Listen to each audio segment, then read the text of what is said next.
wabarakatuh. Waalaikumsalam. Bagaimana kabarnya Pak? Alhamdulillah. Oke. Jadi seperti apa yang sudah kita sepakati bersama bahwa hari ini kita akan melaksanakan pendampingan individu 3 ya Pak. Individu 3. Adapun tema dari pendampingan individu 3 ini adalah implementasi pembelajaran yang berpihak pada anak. Implementasi pembelajaran yang berpihak pada anak. Jadi tema ini pas sekali dengan apa yang sudah Pak Pras pelajari di modul 2, 2.1, 2.2. Di 2.1 itu ada pembelajaran berdiferensiasi, 2.2 pembelajaran sosial dan emosional. Jadi pas sekali dengan tema.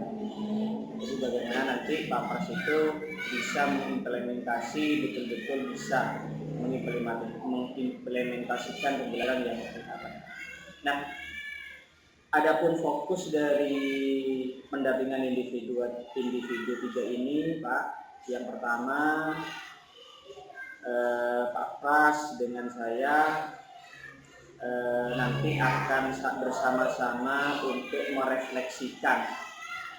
berefleksi dari hasil umpan balik yang sudah diberikan oleh warga sekolah terhadap Pak Pras, dari kepala sekolah, dari rekan sejawat juga, dari siswa juga, dan berdasarkan asesmen kompetensi diri. Itu kan selain dari warga sekolah kan Pak Pras juga kan mengisi itu kan Pak, yang mandiri itu, asesmen untuk mandiri. Nah, terus yang kedua kita akan mendiskusikan rencana Pak Pras sebagai calon guru penggerak terkait dengan pembelajaran sosial emosional. Jadi ini merupakan informasi awal saja, tidak ada masalah. Jadi tentunya Pak Pras dari belajar kemarin modul 2.2 paling tidak sudah ada angan-angan, ada gambaran bagaimana sih saya itu ingin mengimplementasikan pembelajaran sosial emosional ini di sekolah. Jadi kita akan menjawab diskusi. Terus fokus pendampingan yang ketiga terkait dengan keterlaksanaan tahapan kerja. Jadi kemarin di Loka 2 itu prakarsa perubahan, bahkan terkait dengan ini dan termasuk lembar kerja di Loka 2 kemarin. Jadi Pak Pras nanti bagaimana kita akan mencoba berdiskusi bagaimana sih keterlaksanaan dari prakarsa perubahan dengan metode kerja itu sudah terlaksana sampai di mana.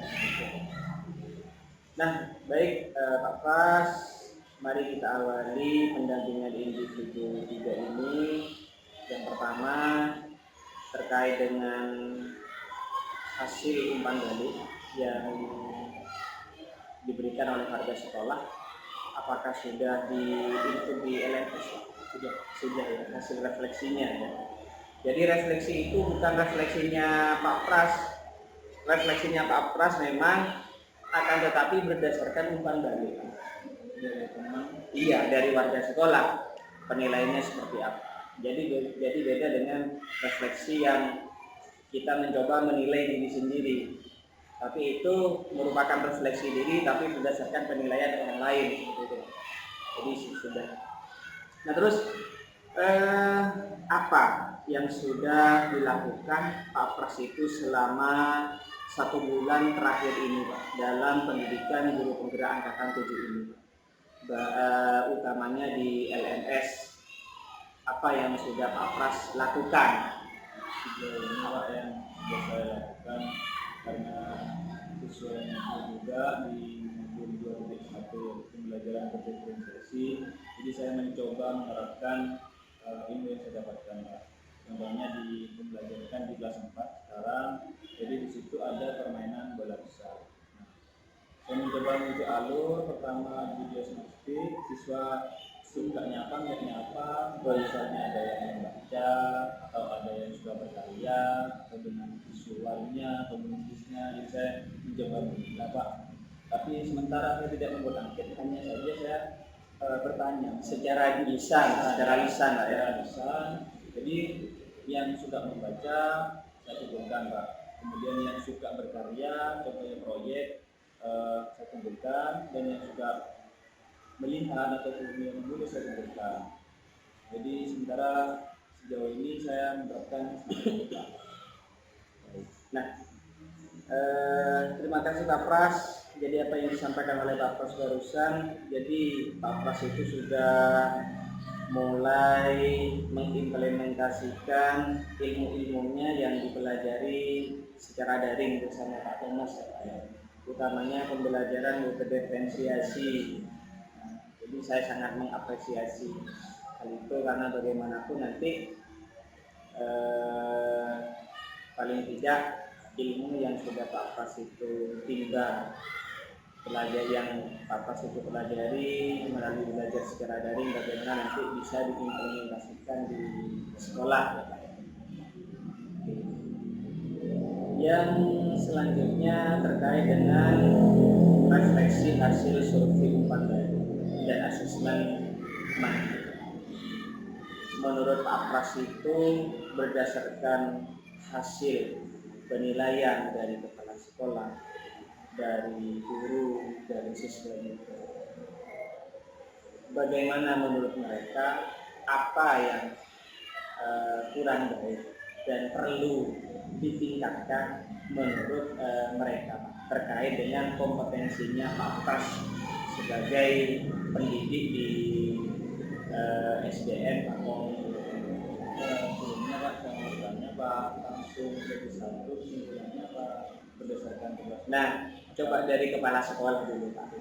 Kalau dari kepala sekolah, saya masih banyak kekurangannya Pak. Yang terutama public speaking-nya ketika berhadapan dengan rekan sejawat, memberikan materi, berbahasanya masih katanya masih kurang. Kemudian yang kedua, masih kurang berinisiatif ketika berada di dalam kelas, masih menunjukkan inisiatif yang harus diambil terhadap anak-anak.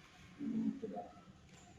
Dari guru Pak, dari teman-teman guru. Dari teman guru bisa juga mengusat. Nah, kurangnya dari rekan sejawat yaitu kurangnya mengajak teman-teman untuk mengikuti pelatihan-pelatihan Pak. Karena di sini kan memang untuk guru PJK sendiri masih belum ada yang pelatihan-pelatihan untuk itu Pak, meningkatkan diri. Jadi kebanyakan dari KKG yang guru kelas. Jadi saya masih kelimpungan juga untuk mengajaknya apa yang harus saya ajak ketika untuk mendidik teman-teman pelatihan-pelatihan. Betul, itu yang kekurangannya. Dari siswa Pak Pras. Dan dari siswa Gimana Pak? Waktu itu siswa pernah berbicara atau mengungkapkan keinginannya gitu Pak. Jadi Pak Pras lebih mengikuti kemauan siswa dalam itu Pak. Misalnya siswa ingin belajar di luar, kemudian siswa inginnya meskipun yang tadi berdiferensiasi, jadi siswa minta yang serentak Pak. Kalau misalnya nonton video semua. Tapi saya kan sudah mencoba mengimplementasikan, sudah membagi yang membaca, yang bisa berkarya. Tapi justru siswa inginnya sama semua gitu Pak. Waktu itu. Nah, dari apa yang disampaikan oleh Pak Pras terkait penilaian oleh kepala sekolah, guru dan juga siswa, utamanya terkait dengan penilaian mereka, terkait dengan kompetensi Pak Pras, apa yang kurang baik dan yang perlu ditingkatkan. Dengan Pak Pras itu dari hasil evaluasi, barusan Pak Pras itu kan sudah menjelaskan dari kepala sekolah, misalnya kompetensi Pak Pras di dalam public speaking-nya masih nilai kurang. Dari guru terkait motivasi, mengajak guru dan kolaborasi, mengajak belajar bersama, menurut mereka masih kurang. Nah, dari tanggapan warga sekolah yang seperti itu, paling tidak Pak Pras berencana untuk memperbaiki ini. untuk memperbaiki diri, apa kira-kira rencana kedepannya yang akan dilakukan oleh Pak Pras selaku? Tentunya saya menyusun sebuah rencana, sebuah istilahnya yang dari kepala sekolah dulu, Pak, public speaking ini. yang dari kepala sekolah ini saya pastinya Pak, untuk sementara yang ada di benak saya lebih sering akan Tapi public speaking ini yang dimaksud oleh Pak Kepala Sekolah itu bukan apa, public speaking bukan kemampuan Pak Pras ketika menghadapi siswa kan Pak? Bukan. Tapi ketika guru ya menyampaikan berbagi ilmu, gitu. ya. Apa rencana Pak Pras? Rencana saya yang tapi saya masih belum menulis rencana secara rinci, Iya. dari pikiran saya. Baik. Saya nanti akan lebih belajar banyak lagi dengan membantu diriku bagaimana cara menghadapi rekan-rekan teman-teman sejawat ketika saya memberi materi berdiri di depan, rangkaian katanya seperti apa, dan juga lebih dimaksimalkan lagi gitu Pak. Sementara seperti itu yang ada di benak saya. Nah ini terutama yang sangat menarik saya ini terkait penilaian guru Pak. Pak Pras itu dikatakan bahwa kurang memotivasi mereka. Nah, yang menarik bagi saya, kalau misalnya guru-guru sudah berani mengkritik Pak Pras, kok tidak pernah ngajak saya untuk belajar, kan paling tidak Pak Pras itu sudah punya kekuatan, ada kemauan dari mereka untuk belajar bersama dengan Pak Pras. Nah, ini yang sangat menarik bagi saya. Kecuali mereka itu yang apa ya, kecuali mereka memang masih ada teman-teman guru yang kurang termotivasi, kurang adanya semangat untuk belajar bersama, mungkin itu akan menjadi kesulitan bagi Pak Pras.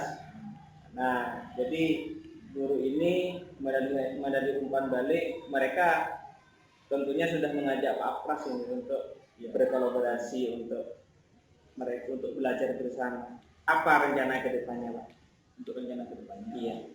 Mungkin saya ini Pak, karena saya masih di pendidikan Jalan Guru Penggerak, mungkin sementara waktu saya akan lebih sering penyimbasan yang sudah saya dapatkan kepada teman-teman guru sini Pak. Mulai dari pembelajaran berdiferensiasi, atau misalnya kemarin keyakinan kelas, mungkin teman-teman rekan sejawat saya kenapa sampai menilai seperti itu, karena mungkin masih sesekali Pak yang mengadakan bukan pelatihan, penyimbasan mungkin. Jadi dan kedepannya saya bisa memberikan KPBT yang sudah saya dapatkan, penyimbasan yang sudah saya dapatkan kepada teman-teman. Harapannya mungkin mereka seperti itu. Iya. Jadi saya berharap begini Pak Pras. Jadi kita berkolaborasi belajar bersama dengan teman-teman itu kan tidak harus diskusi secara formal, dan tidak bisa jadi diskusi itu melalui forum WhatsApp sekolah misalnya Pak Pras ya, seperti yang tadi itu ketika Pak Pras itu ada materi terkait dengan pembelajaran berdiferensiasi, pembelajaran sosial emosional, paling tidak kalau misalnya di LNS itu bisa diunduh oleh Pak Pras, setelah diunduh coba kita share di sana. Saya belajar ini loh Bapak Ibu, ayo kita belajar bersama. Jadi tidak, karena begini, karena mungkin ini ada keterhubungan antara penilaian Pak Saiful terkait dengan public speakingnya Pak Pras, gitu lah mungkin. Nah, gitu Pak. Karena Pak Pras kan paling tidak sudah ada rencana untuk belajar lagi terkait dengan kompetensi public speaking ini, tapi kita jangan menunggu itunya Pak. Karena berbagi atau belajar bersama itu kan bukan berdiskusi secara tatap muka di forum yang guru-guru kita menghadapi guru-guru yang sangat banyak, apalagi senior katakanlah seperti itu. Tapi paling tidak Pak Pras itu coba share lah di grup yang sudah dipunyai oleh Pak Pras di sekolah ini. Adalah harus itu Pak. semua guru apakah boleh misalnya cuma 2-3 orang yang misalnya Tidak masalah, tidak masalah. Itu masalah.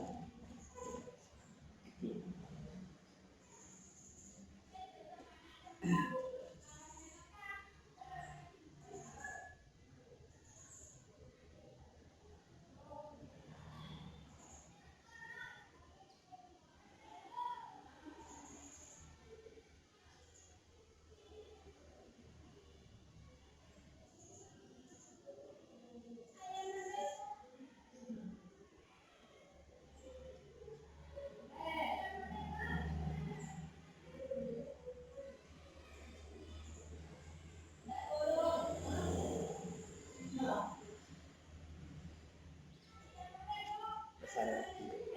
Eki keren.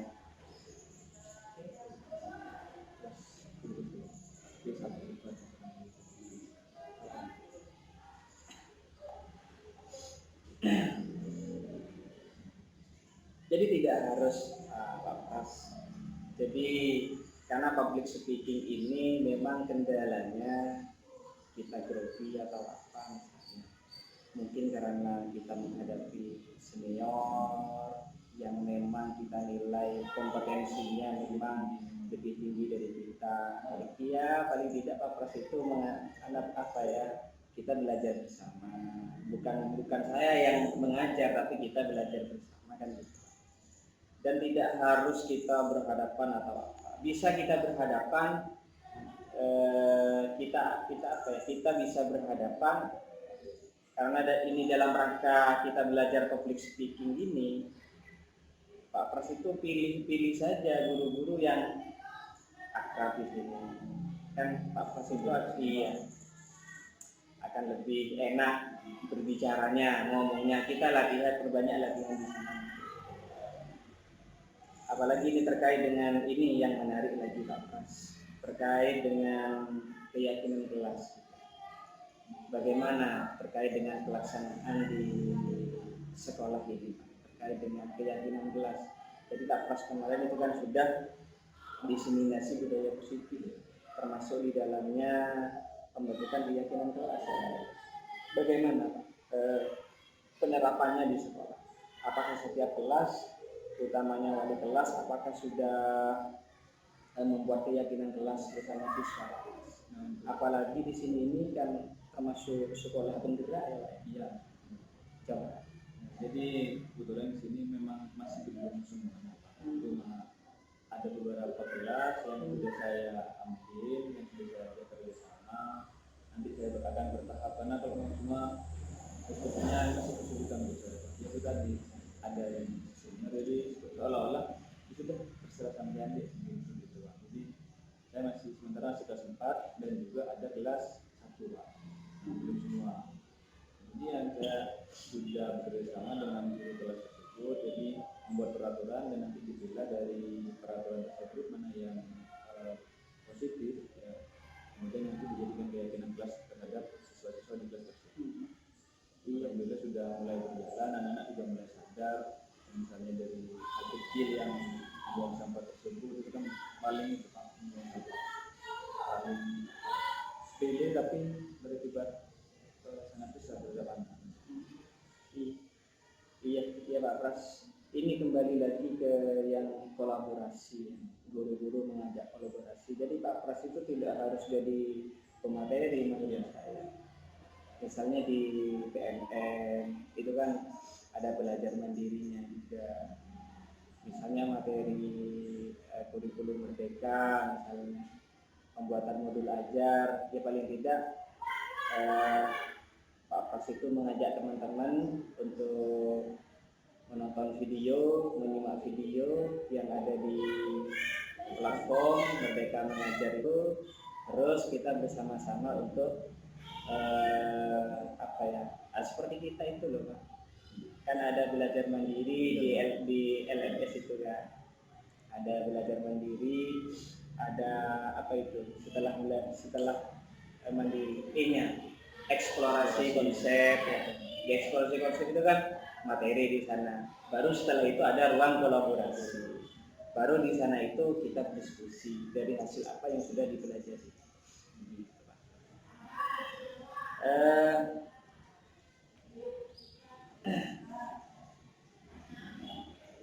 Jadi barusan itu terkait dengan rencananya Pak Pras untuk menindaklanjuti dari hasil penilaian hasil umpan balik yang diberikan oleh Pantes Sekolah. Nah, kira-kira menurut Pak Pras ini, dari seiring Pak Pras itu ingin berbenah diri, meningkatkan kompetensi-kompetensi yang dianggap masih kurang, siapa saja menurut Pak Pras itu yang perlu terlibat di dalam hal itu, yang perlu terlibat? Misalnya Pak Pras itu ingin meningkatkan public speaking-nya, Pak Pras ingin meningkatkan, ingin lebih intens atau istiqomah dalam memberikan motivasi dan belajar bersama dengan guru. Nah, kira-kira dalam hal itu siapa yang perlu Pak Pras libatkan untuk membantu Pak Pras itu meningkatkan kompetensi-kompetensi yang dinilai masih kurang ini? Siapa saja? Sekolah kecil kan yang kemudian teman-teman yang anggap saya bisa, yang istilahnya public speaking-nya bagus ataupun kompetensinya di atas saya, jadi saya akan belajar lagi beberapa. Oke, baik. Nah, terus yang selanjutnya terkait dengan rencana penerapan pembelajaran sosial emosional. Jadi saya tahu karena saya juga melihat progres belajarnya Pak Pras di modul 2.2 yang terkait pembelajaran sosial emosional. Jadi Pak Pras itu sudah belajar terkait dengan modul 2.2 ini. Apakah Pak Pras itu sudah merencanakan untuk menerapkan pembelajaran sosial dan emosional ini di kelas? Sudah ada rencana? Sudah ada. Sudah kemarin kan yang dapat tugas dari Pak Thomas membuat SOP berdasarkan potensi sosial emosional. Kita sudah membuat ya tetap yang saya masih ambil satu kelas Pak. Misalnya dari kelas 1 sampai kelas 6 masih kewalahan Pak. Jadi saya fokuskan terhadap kelas dari kita dulu, kemudian untuk kelas 4 ini nanti saya akan terapkan di kelas 4 tersebut. Baik. Nah, jika Pak Pras sudah ada rencana, seperti apa perencanaan yang sudah Pak Pras buat? Kemarin itu ini ada kaitannya dengan apa? Dengan pembelajaran sosial emosional itu kan ada yang memang pembelajaran eksplisit, kan gitu Pak? Ada pembelajaran eksplisit, ada pembelajaran yang diintegrasikan dengan kegiatan di KBM. Terus ada lagi ini juga dikaitkan dengan budaya sekolah.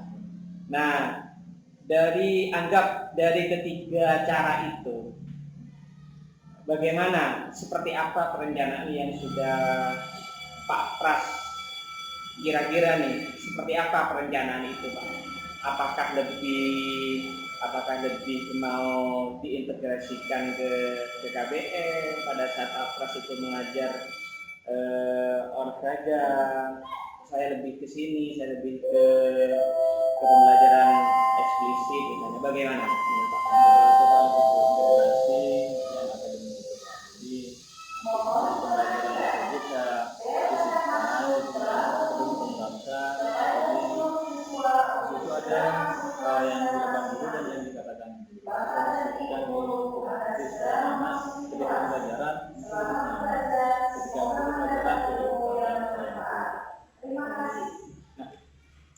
Nah, dari misalnya nanti dari keterlaksanaan pembelajaran sosial emosional ini, apa yang Pak Pras harapkan? Dari siswa ketika Pak Pras itu ingin mengajarkan kepada mereka terkait dengan pembelajaran sosial emosional ini? Apa yang Pak Pras harapkan? yang kesadaran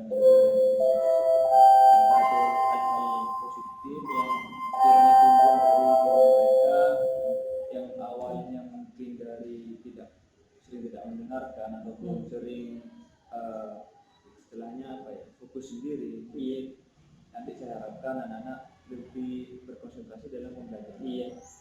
Jadi di kompetensi sosial emosional itu kan ada kesadaran diri ya Pak, ada manajemen diri juga, ada kemampuan berelasi, terus itu yang bertanggung jawab, keputusan yang bertanggung jawab.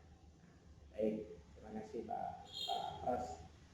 Jadi pada pendampingan individu 3 ini yang saya harapkan Pak. Artinya saya berharap mulai dari awal, mulai dari hasil umpan balik, Pak Pras ini sudah mulai terbuka. Artinya permasalahan-permasalahan, penilaian-penilaian warga sekolah terkait hal-hal, anggap hal-hal yang kurang dari Pak Pras itu, Pak Pras sudah mulai terbuka untuk menjelaskannya kepada saya sebagai pengajar praktik. Karena ketimbang saya itu nanya ke Pak Pras menjawab iya sudah Pak, sudah. Artinya saya lebih gini Pak, saya lebih senang ketika Pak Pras itu lebih menjelaskan terkait dengan kesulitan, tantangannya juga yang masih belum terlaksana di sekolah. Mungkin dari hasil diskusi ini syukur-syukur saya itu bisa memberikan solusi yang membangun terhadap Pak Pras sebagai calon guru penggerak. Nah, yang terakhir ini Pak, terkait dengan keterlaksanaan Bagja Prakarsa Perubahan. Nah, Prakarsa Perubahan yang sudah direncanakan oleh Pak Pras itu terkait dengan apa Pak? Itu Pak, penggunaan media di zaman yang 2021 ini Pak. Jadi anak-anak akan dikembangkan dengan menggunakan laptop. Jadi diajari media sosial gitu Pak. Jadi anak-anak lebih didekatkan lagi ke IT Pak Pras ya. Baik. Nah, apakah selama ini Pak Pras itu sudah prakarsa perubahan, untuk mencapai prakarsa perubahan itu, apakah Pak Pras itu sudah menerapkan itu Pak? Untuk sementara waktu Pak, ini kan kalau yang pekerja perubahan berada di kelas 5 Pak. Jadi di kelas 5 tersebut materi-materi yang ada di buku saya mencoba anak-anak belajar membuat PPT, kemudian nanti anak-anak mempresentasikan hal tersebut Pak. Jadi di kelas 5 itu anggaplah ada 20, saya bagi 5 kelompok, jadi 4 orang tersebut kami fasilitasi dengan laptop sekolah dan untuk membuat PPT sesuai materi. Sekiranya misalnya di bab 7 misalnya senam ritmik, nanti anak-anak itu mengetik di laptop tersebut, kemudian membuat PPT dan nanti presentasi. Baik. Jadi terkait dengan prakarsa perubahan yang direncanakan oleh Pak Pras itu, Pak Pras sudah melaksanakan itu berarti Pak ya? Nah, sudah melaksanakan, tapi masih belum maksimal. Oh iya, masih berjalan. Oh ya, baik. Jadi hasilnya masih belum maksimal. Oke. Nah, dari ketidakmaksimalan atau masih ada hal-hal yang kurang menurut Pak Pras barusan, apa tantangan yang Pak Pras itu hadapi?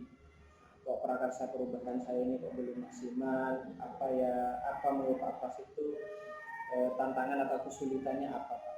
Tantangan yang saya hadapi Pak, karena di sini tidak memiliki semua alat ataupun laptop yang digunakan. Nah itu tantangan saya Pak. Jadi saya setiap pembelajaran. Jadi laptopnya belum memadai gitu. Bukan, kalau di sini kebetulan ada 15 bantuan. Iya. Jadi kan per kelompok paling tidak bisa digunakan 5 laptop. Nah ketika mereka sudah di rumah, kadang anak-anak untuk mengetiknya kan harus betul latihan. Oh iya. Nah, itu tantangannya. Mungkin di luar sekolah ya, kolaborasi saya dengan orang tua siswa nantinya sekiranya ada laptop ataupun bisa pinjam lah, jadi anak-anak bisa belajar dulu. Oke. Nah ya, terima kasih Pak Pras. Kita sudah berada di bagian akhir dari sesi pendampingan ini. Jadi saya perlu mengingatkan kepada Pak Pras itu, nanti bahwasannya nanti di pendampingan individu 4, Pak Pras itu nanti akan mempraktekkan praktek mengajar bersama saya melihat prosesnya bagaimana Pak Pras itu mengajarnya berkaitan dengan pembelajaran berdiferensiasi dan pembelajaran sosial emosional. Namun sebelum praktek itu Pak Pras itu diminta untuk menyusun RPP. Saya kan sudah kemarin di grup WhatsApp ya, di grup WhatsApp biar teman-teman itu tidak kerja 2 kali. Jadi teman-teman itu buatlah RPP yang berkesinambungan yang nantinya akan dibuat praktek, tidak ada masalah. Apalagi Pak Thomas itu kan di modul 2.2 minta RPP yang di dalamnya terintegrasi pembelajaran sosial emosional. Kalau kemarin kan pembelajaran berdiferensiasi ya Pak ya. Jadi tidak masalah Pak Pras itu buat RPP yang sebelumnya dimasukkan PSI-nya, tidak ada masalah. Berarti yang RPP berdiferensiasi tapi diselipkan yang PSI Yang tambahin itu Pak. iya, tidak masalah. Tapi saya sedikit melihat RPP-nya Pak Pras itu ya begini Pak. Jadi Pak Pras itu komen-komennya Pak Thomas itu terkait dengan RPP yang sudah dibuat oleh Pak Pras yang berdiferensiasi, paling tidak ada tindak lanjut dari Pak Pras untuk diperbaiki. Karena insya Allah setiap teman-teman itu mengupload RPP itu Pak Thomas itu menilai kurang apanya. Misalnya sudah mengandung pembelajaran yang diferensiasi konten, yang proses, produk juga, tapi langkah-langkahnya masih tidak dijelaskan. Sintaknya apa, diferensiasinya di mana? Mungkin itu bisa dijadikan bahan evaluasi. Karena nanti RPP ini nanti sebelum PI 4, jadi Pak Pras itu mengumpulkan ke saya. Kalau misalnya sudah tidak ada yang perlu direvisi, ya tidak masalah. Pak Pras itu tinggal praktek. Tapi kalau misalnya ada yang perlu kita revisi, nanti saya akan apa yang perlu direvisi misalnya. Sehingga RPP itu sudah siap untuk dibuat pedoman Pak Pras itu untuk praktek mengajar seperti itu. Itu sementara dari saya Pak. Terima kasih waktunya Pak Pras. Saya akhiri pendampingan individu 3 ini. Assalamualaikum warahmatullahi wabarakatuh. Waalaikumsalam.